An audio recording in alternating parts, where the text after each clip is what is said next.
이번 시간은 세포막의 선택적 투과성 원리를 모방한 미래기술 제안 및 사회적 효용성 논술이라는 우리 생명과학 수행평가에 대한 설명을 드리고자 합니다.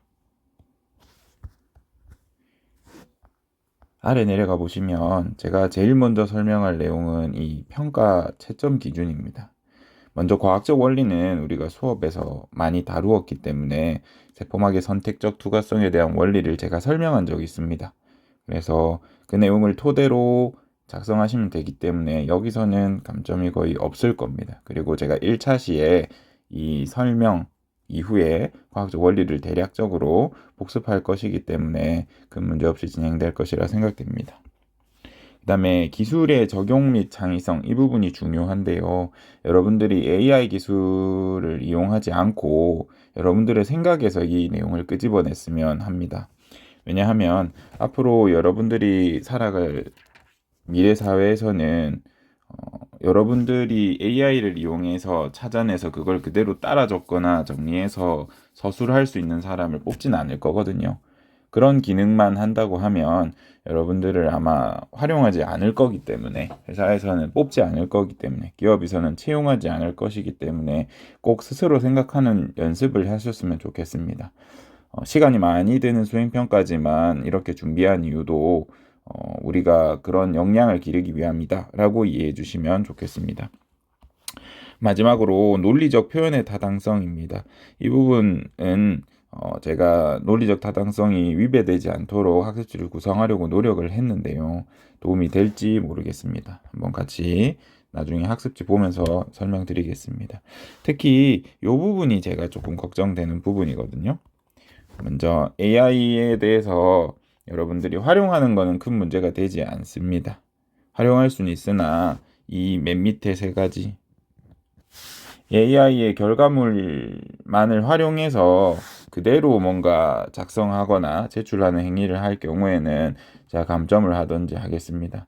마찬가지로 AI를 활용하는 것도 좋지만 저도 활용할 수 있습니다. 그래서 여러분들이 AI를 사용한 흔적이 있거나 그대로 작성한 것이 티가 난다라고 하면 제가 이 부분에 대해서는 감점을 진행할 예정입니다. 이 부분을 방지하려고 제가 처음에 1차시, 2차시, 3차시 곽수진 선생님 그리고 백승현 선생님께서 진행해 주시는 수업에서는 제가 따로 PDF 파일이나 파일을 제공하지는 않을 겁니다. 그래서 여러분들이 주어진 학습지를 직접 작성하면서 해결해 보고 마지막 시간 또는 수행평가 마지막 차실 때 구글 클래스룸을 가입한 다음에 거기에서 파일의 형태로 제출해 주시면 여러분들이 그동안 수기로 작성한 것들을 옮겨서 입력해 주시면 제가 지금 육아휴직 중이지만 파일의 형태로 채점을 진행하고 피드백을 해서 여러분들 세부 능력 및 특기사항에 입력되는 것까지 완료하도록 도움을 드리겠습니다. 이 수행평가들은 장점이 몇 가지 있습니다. 일단 여러분들이 생각한다는 점에서 개별화될 수 있습니다. 우리 세부 능력 및 특기 사항으로 여러분들의 대입이 결정이 되는데 모든 수업이 똑같다고 하면 여러분들의 기록이 같기 때문에 특징적인 결과를 얻을 수는 없을 겁니다. 그래서 여러분들이 조금 더 유리한, 대입에서 유리한 입지를 차지하려고 하면 여러분들만의 내용이 있어야 될 것이고 그런 여러분들만의 내용을 이 수행평가를 통해서 선생님이 기록해 줄 수 있기 때문에 기획했다라고 생각해 주시면 됩니다. 다음 설명 넘어가도록 하겠습니다. 네. 지금 화면에 보이는 요 활동지를 봐주시면 좋겠습니다.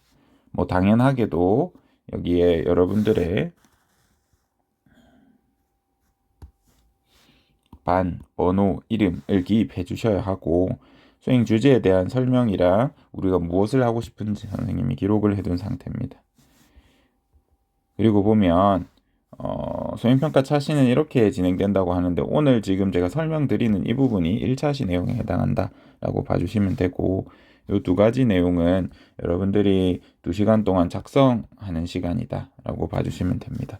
작성 이후에 제가 아까 말씀드렸던 대로 구글 클래스룸에 가입을 해주신 다음에 여러분들이 직접 서면으로 작성한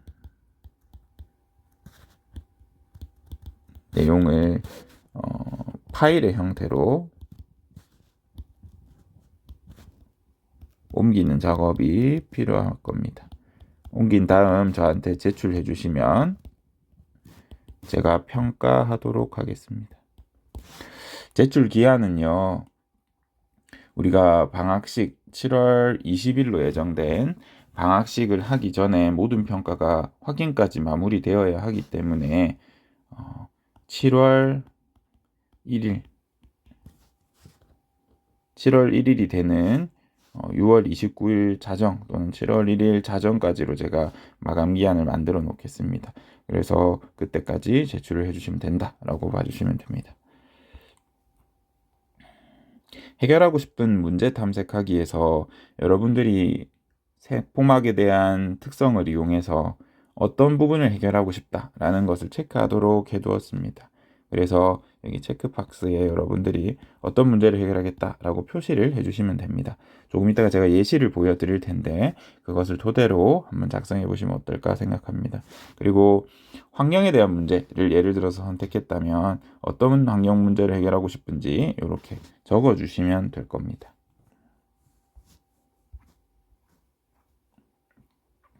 그리고 그 환경 문제를 어떤 원리, 세포막의 특징 중에 어떤 원리랑 관련 지을 건지를 설명을 해주시거나 체크를 이렇게 해주시면 되고, 왜 선택했는지 이유를 적어주시면 됩니다. 그 다음 여러분들이 이런 문제를 해결하겠다라고 제안했기 때문에 이 제안한 기술의 이름을 귀엽게 붙여주시면 됩니다. 제가 귀엽게라고 설명했지만 귀여운 것이 아니라 이 기술의 특징을 나타낼 수 있는 그런 이름을 제시해 주시면 됩니다. 그리고 그 기술에 대해서 어떤 원리를 이용해서 무엇을 해결하겠다, 이런 내용을 적어주시면 되는데 나는 정말 어떻게 적어야 될지 전혀 모르겠다 라고 하면 선생님이 제시해 놓은 이 예시 문장을 활용하시면 좋겠습니다. 활용하시라고 했지 그대로 적으라는 얘기가 아닙니다. 그대로 적기만 하면 저는 이 등급에 대해서 중 또는 하로 평가해서 낮은 채점을 할 예정입니다.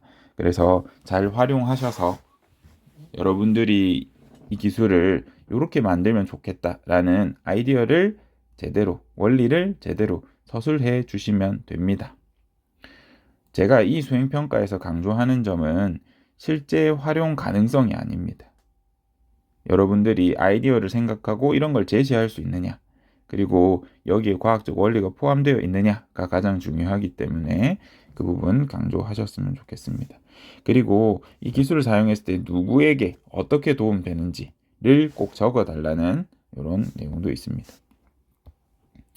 그 다음 이제 마지막 차시 제출하기 전에 옆, 앞, 뒤 또는 이걸 좀 제대로 판단해 줄 수 있는 친구가 있다고 하면 서로 체크를 꼭 해주십시오. 그래서 그 친구가 이런 게 다 포함이 된 것 같다라고 체크를 해주면 감점 요인이 훨씬 줄어들겠죠. 그래서 그 부탁한 친구에게 서로 교환해서 상호 체크를 해주시면 좋겠습니다. 1대1 교환이 가장 좋긴 한데 뭐 진짜 좀 훌륭한 친구라든지 있다고 하면 뭐 그 친구가 여러 명을 봐주셔도 당연히 상관은 없습니다. 그리고 어떤 친구가 이런 조언을 해줬는지 또 여기에 이름을 적어줬으면 좋겠습니다. 왜냐하면 아까 제가 개별화된 세부 능력 및 특이사항이라는 표현을 썼지요. 친구의 아이디어를 피드백해 주는 거, 그리고 그 피드백에 여러분들의 개별화가 될 수 있는 아이디어가 될 수 있는 여러분의 특성을 나타낼 수 있는 좋은 조언이 있을 거기 때문에 강조하고 싶은 겁니다. 그래서 그 친구의 이름을 적어주시면 피드백을 해준 친구의 그 개별화된 세특을 반영하고자 이렇게 노력할 것입니다. 그리고 나면 이제 최종 서술문, 논술문을 작성할 겁니다. 그래서 이 기술에 대한 이름, 명칭, 뭐 원리 등을 우리가 이해하기 쉽게 제목으로 서술해 주시고 어떤 문제를 해결하고 싶은지 우리가 앞에서 미리 서술했었습니다. 그리고 누구에게 도움되는지도 설명을 했습니다. 그리고 본론 1에서는 세포막의 투과성, 선택적 투과성 원리 설명이라고 되어 있지만 여러분들이 사용할 기술의 원리, 우리 수업 시간에 배운 어떤 원리를 이 기술에 사용하는지를 자세히 설명해 주시면 되고, 그 작동 원리가 이런 원리를 통해서 이렇게 활용될 수 있다라는 것을 과학적으로 설명해 주시는 게 본론 2입니다. 그리고 이 기술이 사용되었을 때 어떤 효과가 있을 것이다, 누구에게 도움이 구체적으로 될 것이다를 자세히 설명하는 게 본론 3입니다. 그러면 이런 활동을 통해서 다양한 과학적 기술이 어떻게 활용되면 좋겠다라고 설명하는 게 결론 파트입니다. 그래서 이 부분들을 선생님께서 학습지로 내어주시면 수기로 먼저 작성을 하시고 자기점검표 체크해 주시고, 그다음에 제가 평가 계획서 설명할 때 AI 활용에 대해서 강조드린 점이 있습니다. AI를 활용하셔도 좋습니다. 그러나 어떻게 활용했다라고 구체적으로 기록을 해주시고 어디에 썼다 또 기록을 해주셨으면 좋겠습니다. 이런 정확한 기록이 있다고 하면 AI를 제가 활용한 것에 대해서 크게 감점 요인으로 작용하지 않을 겁니다. 그래서 구체적으로 적어주시면 좋겠고, 아까 말씀드린 대로 여러분이 생각하지 않고 그대로 AI를 사용해서 기록을 한다고 하면 낮은 점수를 부여할 테니까 그 부분 꼭 말씀해 주시기 바랍니다. 아까 제가 7월 1일까지 제출해달라는 의미는 뭐냐면, 제가 임의로 AI 판단 여부, 그 다음에 내용 이런 것들을 판단하게 될 텐데 이의가 있을 겁니다. 평가 계획서 이렇게 평가하시기로 하셔가지고 제가 요소 다 넣었는데 왜 이렇게 평가하셨습니까? 라는 거를 질문할 수 있는 시간이 필요하기 때문에 저에게 얼른 제출해 주시라고 7월 1일까지로 했고, 정정 기간은 7월 1일부터 일주일 정도 한 다음에 이제 수행평가 사인 받고 최종 확정하도록 하겠습니다. 다음 설명이 있습니다. 네, 이 부분이 가장 중요하다고 생각할 수 있습니다. 지금 제가 진행할 수행평가, 그리고 곽수진 선생님, 백승현 선생님께서 도와주실 수행평가에 대한 설명입니다. 원래 이 수행평가의 제목은 세포막 기술연구소였습니다. 여러분들이 이 세포막 기술을 활용해서 어디에 활용할 수 있을지 아이디어를 제시하고 미래 기술을 제안하는 이런 방식이었기 때문에 이런 제목을 썼었다. 아까 설명드린 대로 세포막의 원리를 오랜만에 복습을 해 보겠습니다. 세포막은 선택적 투과성이라는 것을 가졌고, 선택적 투과성은 어떤 물질은 통과시키고 어떤 물질은 통과시키지 않는 이런 특성입니다. 그러다 보니까 세포막을 기준으로 삼투라는 현상이 일어날 수 있다라는 설명을 드렸습니다. 마찬가지로 확산이라는 현상이 일어날 수 있다고 설명드렸습니다. 왜냐하면 어떤 물질은 통과시키고 어떤 물질은 통과시키지 않기 때문에 세모 모양의 물질만 통과시킨다라고 하면 우리는 자연계는 물질의 평형을 추구한다라는 설명을 드린 적이 있습니다. 그러다 보니까 어떤 물질만 통과해서 투과한 상태라고 하면 평형이 맞지 않게 되고, 그래서 평형이 맞지 않는 상태에서 이를 맞추고자 물이 이동하는 삼투 현상이 발생할 수 있다라는 설명을 드렸습니다. 세포막을 통한 확산은 어떤 예시가 있냐면, 세포막을 쉽게 통과할 수 있는 물질에 대한 조건을 선생님이 안내 드린 적이 있습니다. 첫 번째, 전하를 띄지 않아야 된다. 비전하 물질인 경우 잘 통과한다 그랬습니다. 두 번째, 친수성, 소수성이라면 소수성인 물질이 더 잘 통과한다. 세 번째, 크기가 작을수록 유리하다라는 설명을 드린 적 있습니다. 해당 원리를 중심으로 아이디어를 생각할 수 있었으면 좋겠습니다. 그러면 세포막이 이러한 특성이 있기 때문에 전하를 띄지 않는 물질은 통과시킨다 라는 이 특성을 이용해서 어떤 원소나 이온을 거르는 이런 활용을 해볼 수 있을 것 같습니다. 여기 오타가 있는데 안 바뀝니다. 인지질 이중층이기 때문에 이런 특징을 가진다라고 했죠. 그래서 인지질이기 때문에 이 가지는 이 특성을 여러분들이 좀 잘 활용해 주셨으면 좋겠다라는 말씀을 드립니다. 인지질은 친수성 머리, 그리고 지질 부분, 소수성으로 되어 있는 이런 특징이 있습니다. 그래서 요 인지질은 계면 활성제처럼 작용을 할 수 있습니다.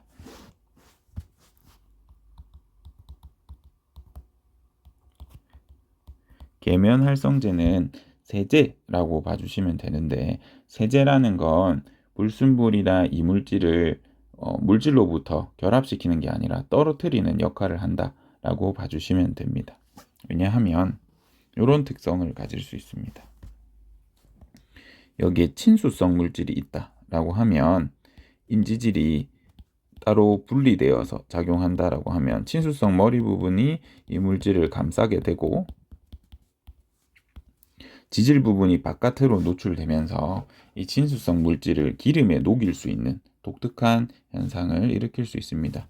친수성 부분은 친수성 머리들이 감싸게 되고 이 소수성 부분들이 바깥으로 드러나게 되면서 기름에 또는 소수성 물질을 녹이는 용매에 쉽게 녹이게 되는 이런 특성을 가질 수 있습니다. 마찬가지로 여기에 만약에 소수성 물질이 있다라고 하면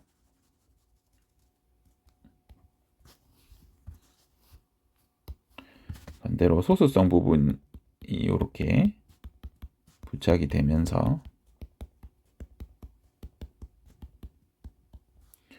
소수성을 감싸게 되고 친수성 부분이 바깥으로 드러나니까 물에 녹지 않는 어떤 물질이 이렇게 물에 녹을 수 있도록 도움을 줄 수 있습니다.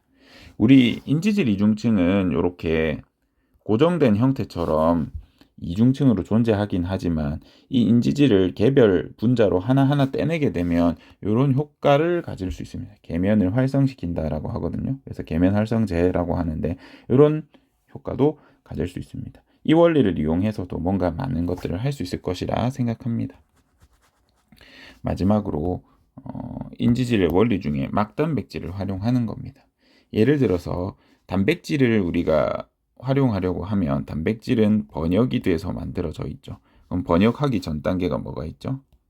전사가 있을 겁니다. 그럼 우리가 DNA에 저장된 이 단백질의 정보를 잘 바꿀 수 있다고 하면 원래는 세포막을 통과할 수 없는 물질이고 우리 몸에 존재하지 않는 막 단백질인데 이 막 단백질을 다르게 번역되어서 발현시킬 수 있을 겁니다. 이 부분을 활용한다면 우리가 단순히 세포막이라고 설명을 했지만 이 세포막은 우리가 원하는 어떤 특정 물질만을 통과시킬 수 있는 능력을 우리가 부여할 수 있다, 줄 수 있다라고 생각해 볼 수 있습니다. 그리고 마지막으로 세포막을 활용했을 때 가장 장점이라고 하면 세포의 막이기 때문에 이 세포에 뭔가 삽입이 가능하다는 점이 장점일 겁니다. 이 세포막은 세포막에 같은 성분이 있다라고 하면 얘가 세포막이라고 하면 어떤 물질을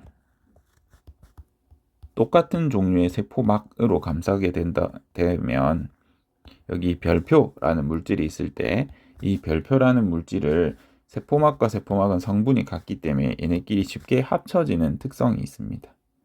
그래서 세포막에 별표를 쉽게 집어넣을 수도 있고 또는 세포막 자체에 넣을 수도 있지만 세포막 안쪽에 별표를 이렇게 집어넣을 수도 있는 효과를 줄 수 있습니다.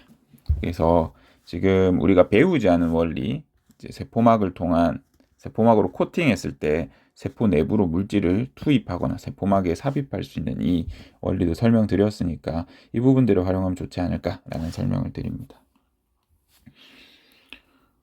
우리 몸에 세포막으로 해결할 수 있는 대표적인 문제들을 제가 어떤 식으로 해결할까라고 제안한 여러 개의 보고서 또는 AI를 돌렸을 때 나오는 대표적인 예시들이 이렇게 있었습니다.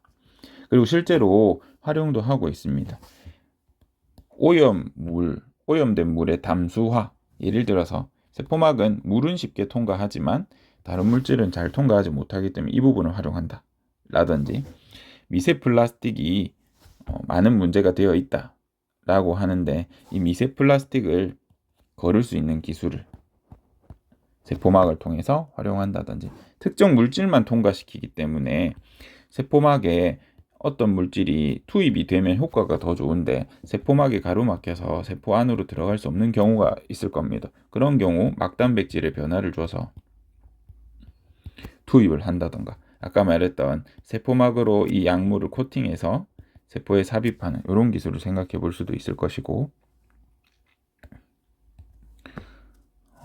암세포라고 하는 건 우리 일반 세포랑 구분하기 어렵기 때문에 우리가 치료하기 어려운 부분이 있거든요. 그러면 이 암세포의 세포막을 분석한다든지, 암세포를 특정할 수 있는 어떤 방법을 찾는다든지, 아까 말씀드린 대로 담소화 기술과 비슷하게 오염물질 제거가 어렵다고 하면 세포막을 활용할 수는 없는지 등등을 우리가 실제로 과학계에서 고민하고 있습니다. 그래서 여러분들도 이 아이디어를 참고하셔서 진행해 보시면 어떨까 합니다.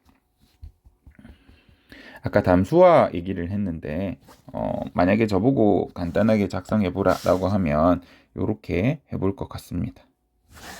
선택적 두가성을 이용해서 세포막은 물은 잘 통과시키는다는 특성을 이용해서 인지질 이중층을 활용한 미세 플라스틱과 중금속을 차단해서 오염된 물을 먹을 수 있는 물로 바꾸는 이런 환경 문제 해결에 대한 설명을 드리고자 합니다. 또 우리가 이런 필터나 정수기를 만들게 되면 사실 이 필터를 폐기하는데 환경 오염과 큰 문제가 생깁니다. 세포막을 활용한다면 우리 몸에 원래 있던 유기물질을 활용하는 거기 때문에 큰 문제가 없을 겁니다. 미생물을 활용해서 분해할 수도 있을 것이고, 세포막 자체를 분해할 수 있는 많은 방법들이 있기 때문에 쉽게 이 필터를 환경오염 없이 사용할 수 있다는 장점이 있겠죠. 그래서 단순히 담수화는 이미 기술이 많지만 필터, 정수기 필터 같은 거, 그런데 환경 문제 해결이라는 측면에서 활용한다고 하면 가치가 있을 것으로 판단됩니다. 방금 원리 리마인드 한번 했고, 현실 문제 이렇게 해결할 수 있겠다, 환경과 연결 짓는 거 말씀드렸고, 제가 세 번째로 담수화 기술에 대해 설명까지 했습니다. 제시된 학습지, 선생님들께서 뽑아주신 학습지에 이런 내용들이 있을 겁니다. 그래서 기록을 잘 해주시고 아까 보여드린 대로 체크, 어디에 어떤 내용이 들어가야 되는지 제가 잘 설명드렸으니까 이걸 토대로 여러분들이 진행을 하시면 될 것 같습니다. 어떤 문제를 선택할 것인가? 특히 이 해결하고 싶은 문제가 여러분 진로와 관련되어 있었으면 좋겠습니다. 물론 진로와 너무 관련이 없어서 억지스러울 수도 있겠지만, 억지스럽다라고 하면 내가 만약 예를 들어 예술 계열이나 인문학 계열이다 라고 하면 어떤 법적인 문제, 윤리적인 문제, 환경적인 문제를 해결하려고 노력한다면 도움이 될 겁니다. 이공계열 친구들은 당연히 도움이 될 것이고, 그리고 내가 선생님 저는 의학, 약학 이런 계열이 아닌데도 의료를 선택해도 되나요? 됩니다. 그리고 이 의료 관련 선택을 했다라고 하면 담수화로 설명하겠습니다. 담수화 필터에 사용할 수 없는 물질들이 있습니다. 왜냐하면 환경오염이 너무 심해져서. 그런 문제, 법적 제재 문제를 활용할 수도 있을 것이고, 또 우리 의료 폐기물에 대한 약품 수거 방침이라든지 폐기물을 처리하는 과정에서 나오는 것들을 또 환경 문제로 연결해서 생각할 수도 있고, 에너지 문제로 연결해서 생각해 볼 수도 있습니다. 그래서 이런 다양한 연결들을 여러분이 고려하셔서 한 분야에만 국한될 필요는 없습니다. 예술로 한다고 해도 예술계에서 사용하는 그런 감료라고 하죠. 물감이나 아니면 염색약이나 이런 것들을 또 세포막의 원리를 이용해서 활용해 볼 수도 있을 것이고, 다양한 문제를 생각해 볼 수 있습니다. 너무 어렵다라고 하면 AI 도움을 조금 받으시고, 그 다음에 그렇지 않다라고 했을 때 여러분들이 고민해 볼 만한 문제. 너무 진로로 가지 않으셔도 됩니다.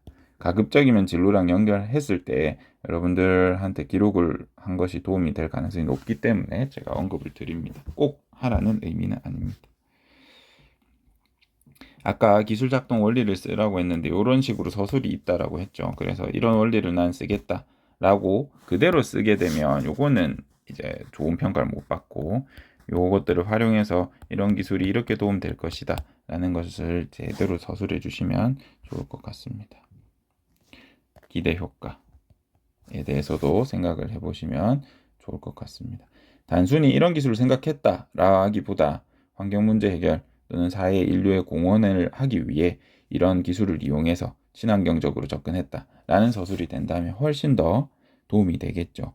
그래서 여러분 활동의 기록의 근거를 마련하기 위함이니까 제시된 학습지에 있는 요소들은 놓치지 말고 적어주시고 이 요소들을 다 채웠을 때 평가 계획서에 있는 평가 요소도 모두 달성하기 때문에 도움이 될 겁니다. 그래서 꼭 지켜주시기 바랍니다.